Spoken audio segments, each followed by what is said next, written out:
tichých modrín by mohlo naše telá pokryť. Tak cítime sa, tak nám je, hoď nevidieť bôľ, trápenie. Jak 1000 malých ostňov ruží, pýchanie musím denne prežiť. Ich nevidieť, no telo cíti nespočet pýchajúcich nití.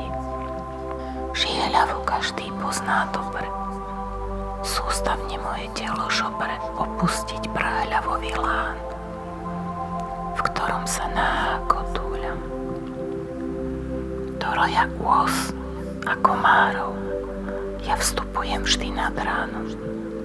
Tak koža pýchá, páli, svrbí, pískanie počuť, telo horí.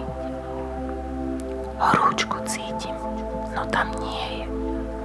Chrípková lámka, chrípka, kde je? Čo sa to so mnou stále deje? Noc ťažká a aj cez deň zleje. Zabúdam slová, tváre, mená. Neviditeľná hmla je nemá.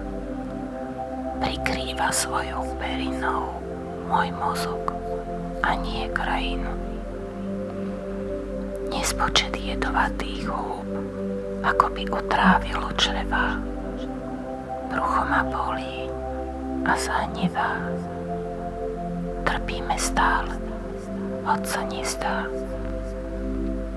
Prichádza noc a mal by spánok, nepokoj v nohách, bolesť hánok. A aj keď zaspím nad ránom, ja stále vyčerpaná som. Na rukách, nohách závažia, ich stále denne nosím ja. Sťa náklad, ktorý nepoloží, ústatý nosí horský nosič. Nesiem ho hrdo, tých nestačí, v hrudi ma stále panel tlačí. Vzduchu je málo, nie som v horách. Choroba tá je nočná mora.